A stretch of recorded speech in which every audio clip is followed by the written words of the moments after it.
So Albert Gray, in his famous speech in 1940, outlined the following, that there's this through line, that you can throw it up in the air, you can shake it up, you can step on it, you can put a big light on it, and at the end of the day, it's still the common denominator of success. Do you like to know what that is?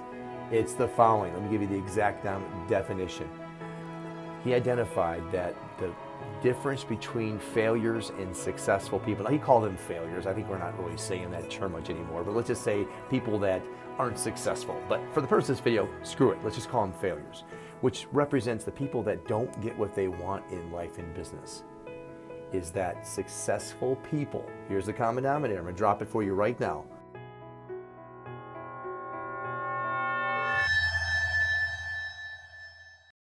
You want to know the secret? You want to know the secret?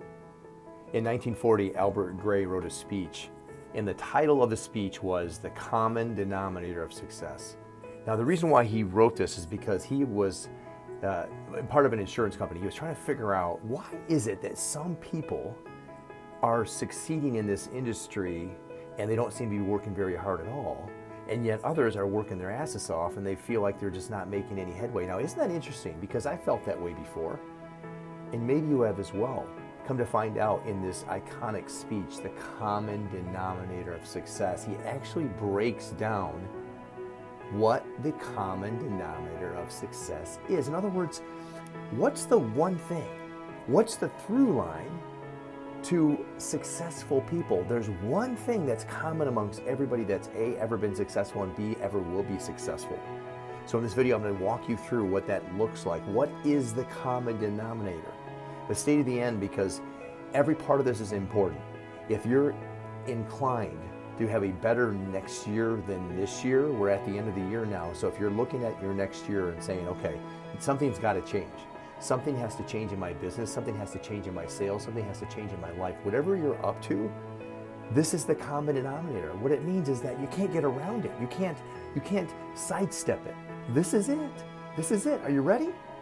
Okay, let's go. Okay, so here's what I'm doing. It's a Monday afternoon. I had lunch, and a gloomy day here in Michigan. You can probably see outside. Oh man, I gotta tell you something. You know what I don't want to do? Here's what I don't want to do. I don't want to make sales calls. I've been in real estate for 24, soon to be 25 years in June this year, or next year. And I gotta tell you something. I don't want to make the calls. I don't want to make the calls. There it is, I said it. Now, I made calls this morning. I didn't have a successful outcome. So I went to lunch, I had to eat, right? I had a networking lunch. And then when I got out of lunch, I was feeling a little tired and dogged. And I thought, let me go back to the office and I can work on some projects, and I'm going to do that later too. But there's one thing that's been gnawing at me. There's that voice in the head, and it's just reminding me that I didn't do the one thing that I set out to do today. And that was to influence people in the positive direction of their goals and dreams. What that means is I didn't connect with enough people so as to help them and serve them by having them commit to working with me. And that happens to be in a conversation about real estate. Now, I also have a coaching business, and I can share with you about that later on, but in this particular situation, so think about what you're doing. If you're in sales or you're a business owner, there are these little things, these big things actually, that we need to do, but we don't necessarily want to do them. But what is it then that would be the common denominator of success? Well, here we go. So I do it anyway.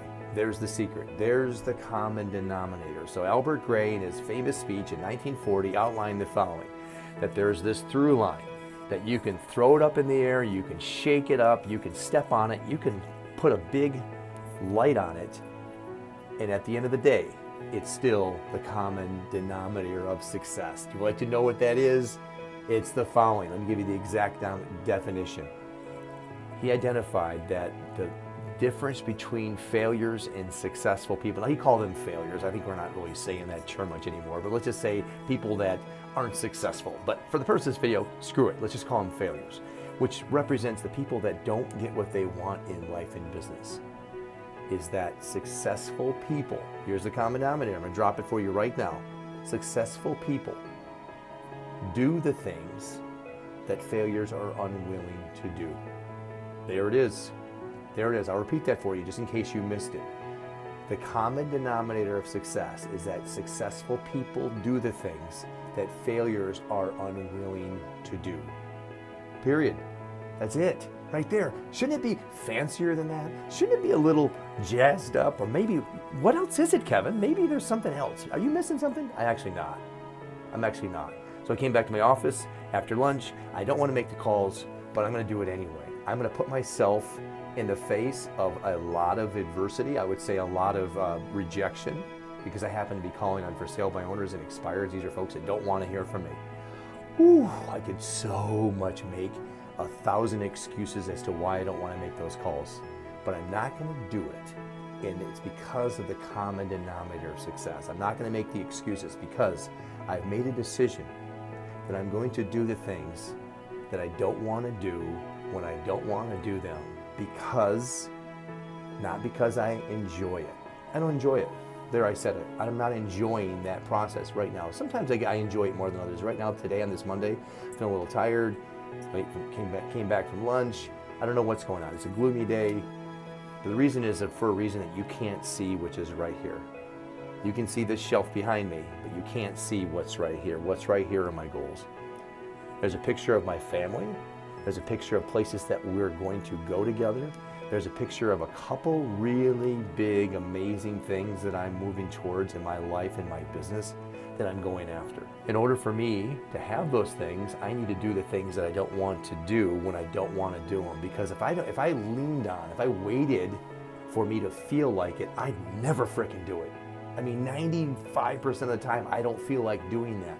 But what I've been able to do, what I'm encouraging you to do, what I'm teaching you right here to do is connect the dots between the activity and the result you're seeking, which would be the big goal. This is the time of year that we're setting goals. So now's the time to actually grab a hold of these big goals that require you to take action bigger and bolder than you've taken before. And by the way, there's another part of the secret there that he outlines in that speech, is that if you set a goal that's super small, it requires super small action, right? So if my goal is this big versus this big, would I need to make calls today when I don't feel like it? No, I could just wait until I felt like it. You see that?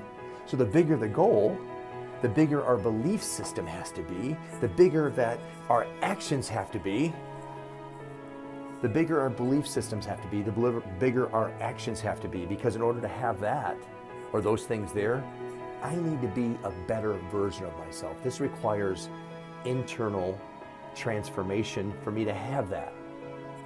For me to do that thing, I need to be a different version of myself. When I have that, I'm different.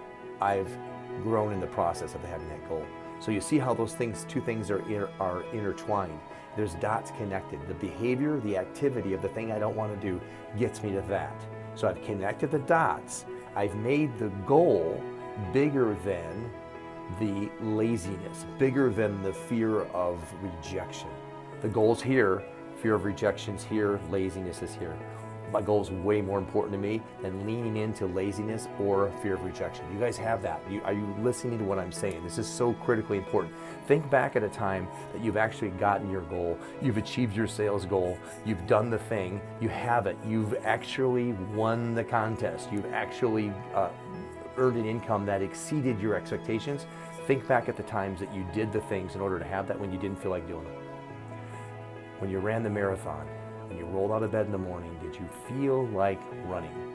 Now someone's going to say, I had a guy tell me that once, I feel like running all the time. No, you don't. You're lying. You don't always feel like doing it. You know damn well that you did it anyway because the goal of crossing the finish line at that race was more important to you than laying in bed and feeding your lazy side. The two voices in your head, stay in bed, it's nice and warm in here, right? Or the other side, the ambitious side, which is get the hell up, lace up the shoes, and do hard things. I've trained myself to do hard things, and that's what it requires for you to do the same. If you want to have your goals next year, you have to come to a conclusion that I'm the sort of person, this is your identity statement, you ready? I'm the sort of person who does hard things. I'm the sort of person who sets a goal and then takes the actions that help me accomplish the goal regardless of how I feel about it. One other caveat too, by the way, the common denominator of success is that if the goal is simply to take care of a family member or a loved one, I know that that's an easy one to go to, and I've done that before as well. There's nothing wrong with that. We all do that, don't we? Don't we take care of each other? Take care of our family, we love them. Be careful with that one, by the way, because if that's the goal, you'll realize, you may not ever realize that it's easy to shrink to the mediocrity associated with that sort of a goal. Now, don't get your feathers ruffled right here, okay? What I'm saying is that when you look at it really closely, you ask people that had that as their only goal and not something that was bigger than themselves, that doesn't require you to be bigger than yourself usually, right? It requires you to just take care of business. You're taking care of the base level of Maslow's hierarchy of needs, okay? Food and shelter. I'm talking about going up to the top, baby, up at the tippy top. Requires you to grow in the process. If you just take care of the basics here, whether it's for you or your family, it doesn't require a lot of growth in the process. So that means that you're likely not going to do the things that you don't want to do because you don't have to. It doesn't require you to change. It doesn't require you to read books. It doesn't require you to learn. It doesn't require you to level up just to take care of those basic needs. Now, if you're going up here, by the way, grab a goal that's meaningful, purposeful, something that excites you, gets you out of bed in the morning, causes massive growth in the process. Now we're talking, now you're going to take actions that you otherwise wouldn't take, because in order to have that thing that I'm talking about there, you got to level up. You got to be better than you ever have been before. It's the common denominator of success, doing things that failures are unwilling to do, not because we enjoy it, but because we've connected the dots between doing it and the end result. Okay, I'm gonna get to my calls now, okay? If you wanna learn about the common denominator of success, I actually created a download for you. It's below, just click on that link below and read the document. It's free to you, and I promise you it should unlock something. It outlines basically what I've shared with you today, but a little bit deeper, and it's right from the pages of my coaching program coming out in the second quarter of 2025 called Infinite You.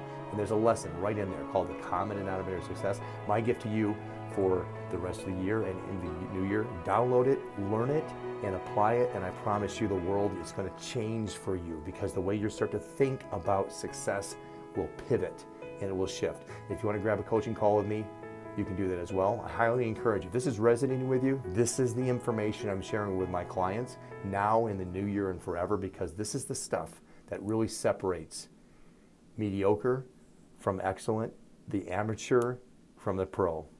All right, time to get after it. Make it a great day, and go out there and apply the common denominator. Do things that are hard when you don't feel like it at the highest possible level to your success.